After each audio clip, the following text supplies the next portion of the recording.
Hello everyone, ये कहानी है सिला की, जो कि एक बिजनेसमैन का बेटा है। अपनी मॉम की डेथ के बाद इसे अपनी सौतेली मॉम एंड भाई के साथ रहना पड़ा, जो कि इसकी डैड की लीगल वाइफ है। इनकी मॉम सिर्फ उनकी लवर थी।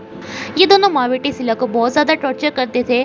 उनके टॉर्चर के चलते ही जब एक बार सिला नदी में गिर जाता है तो ये इसे मरने के लिए छोड़ देती हैं, जहाँ से तो वो किसी तरह अपनी जान बचाता है एंड पेंसुडा के पास पहुँच जाता है, जो कि इसकी मॉम की काफ़ी ज़्यादा क्लोज थी। ये night clubs, casinos and hotels की मालिक है एंड ये सिला को पाल पोस कर बड़ा करती है। अब जब सिला भी हम सभी इन चीज़ों का मालिक है तो उसे बदला चाहिए अपने उस सौतेली मॉम एंड भाई से, अपने ऊपर किए हुए अत्याचारों का एंड इनजस्टिस का। बड़ा होने पर सिला की सच्चाई के बारे में सिर्फ उनकी आंटी पेंसुडा को ही पता है। वो ये नहीं चाहती कि सिला बदला लेने के चक्कर में अपनी लाइफ बर्बाद करके, क्योंकि उन्हें पता है कि उसकी सौतेली माँ यानी कि सीधा राती कॉन्सॉन एक बहुत ही खतरनाक लेडी है, जो कि काफ़ी ज़्यादा अमीर है। उनके पास भी बहुत सारी पावर है, इसलिए हमेशा सिला को समझाती रहती हैं। सिला को पता चलता है कि उनके होटल में काम करने वाली एक लड़की जिसका नाम ओए है, वो प्रेग्नेंट है।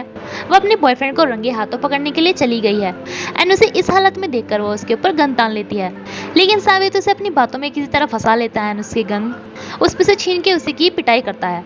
सिरा जो कि यहाँ पे आ रहा तो उसे रास्ते में ही पता चलता है कि ये लड़का और कोई नहीं, उसका वही सौतेला भाई है, जो कि बचपन में उसे इतना ज़्यादा टॉर्चर किया करता था।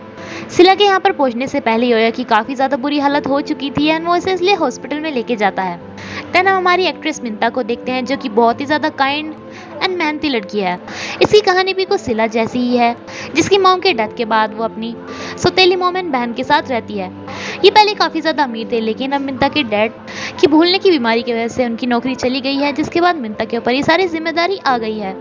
मिंता के डैड को चोट लग जाती है, इसलिए मिंता अपने फ्रेंड के साथ इन्हें हॉस्पिटल में लेके आ रही होती है, जहाँ पे एक लड़के के फ़ोन पे लगने की वजह से यहाँ पे जाम लग गया था।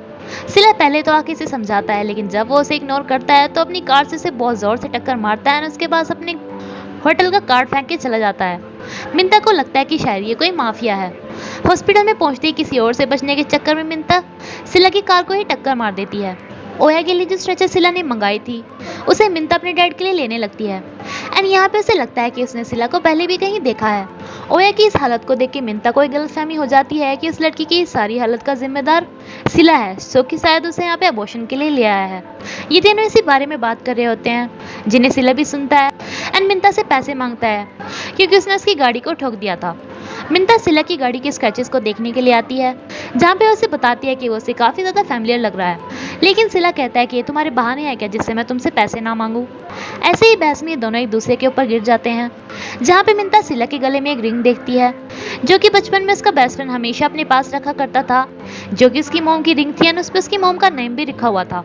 रिंग देख के मिंता कहती है कि तुम तोर हो ना, एंड उसे वो रिंग ध्यान से दिखाने के लिए भी कहती है, जिसपे उसे उसकी मोम का नेम देखना था, लेकिन सिला ये मानने से साफ इनकार कर देता है एंड उसे वो रिंग भी नहीं दिखाता, क्योंकि वही उसका बचपन का फ्रेंड तोर था।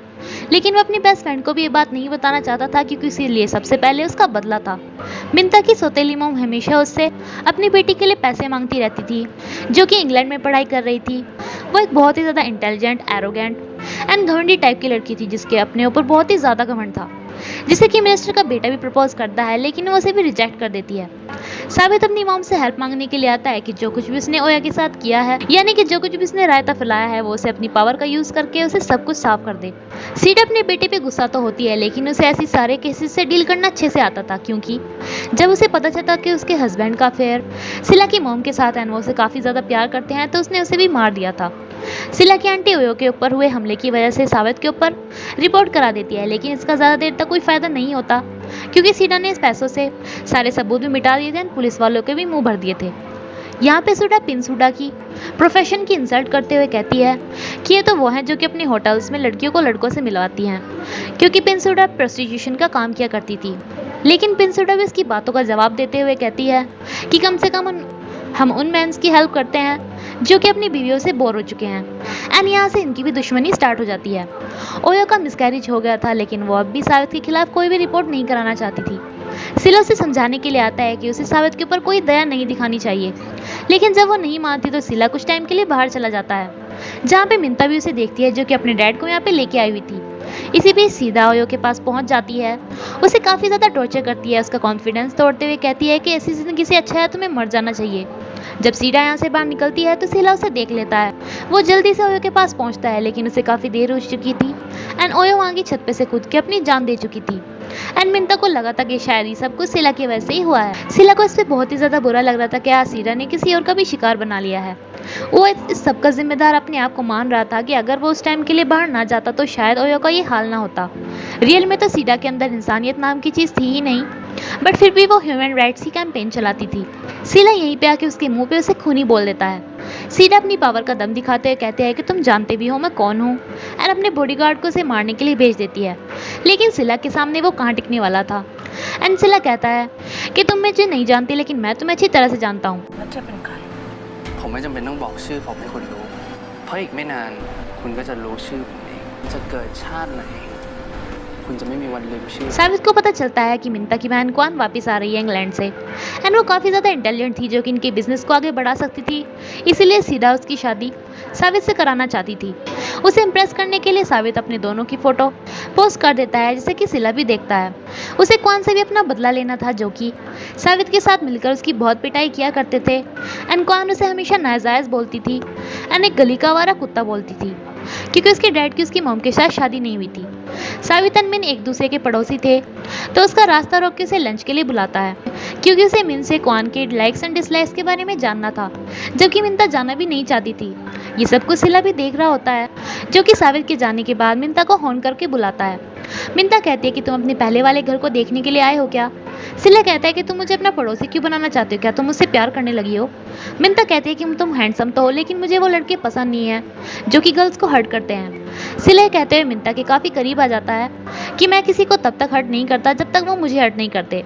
वो मिंता से उसका प्रोफेशन पूछता है जब वो बताती है कि वो आर्किटेक्ट है। सिला कहता है कि तुम्हें तो काफ़ी अच्छे से डील करनी आती होगी सभी केसेस के साथ। देखो ना, तुमने मेरी गाड़ी को ठोकने के पैसे भी नहीं दिए ना, अभी मुझे चोट भी मार दी। मिंता उसे इस पे पैसे भी देती है लेकिन वो उन्हें नहीं लेता है, वहाँ से चला जाता है।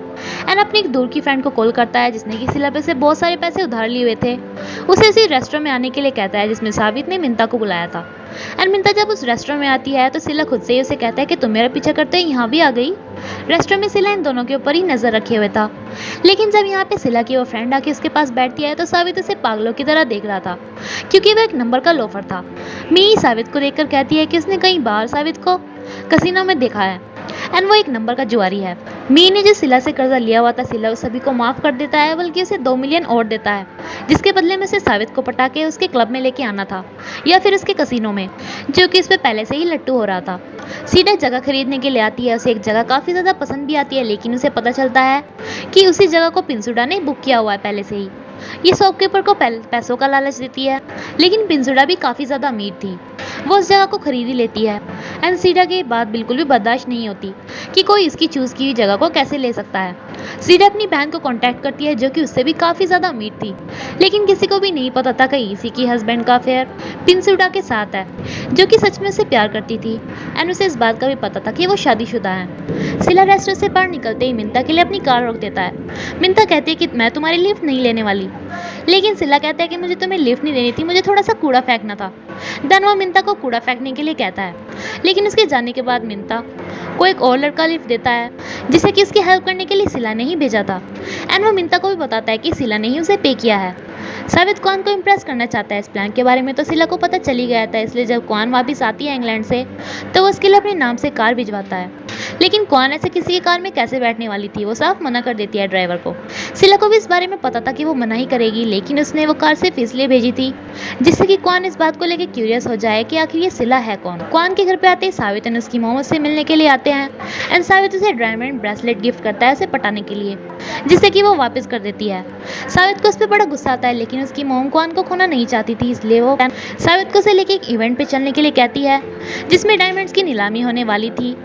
एंड वो साबित को उसे इम्प्रेस करने के लिए उसे सबसे महंगा हार दिलाने के लिए कहती है, लेकिन साबित तो एक नंबर का जुआरी था, उसके पास जितनी भी इनकम आती थी वो उन सभी को जुए में लुटा चुका था। एंड उसके पास उस हार को खरीदने के लिए पैसे नहीं थे एंड वो अपनी मोम को भी बात नहीं बता सकता था। एंड के साथ ही एपिसोड ये खत्म होता है फ्रेंड्स। Thank you.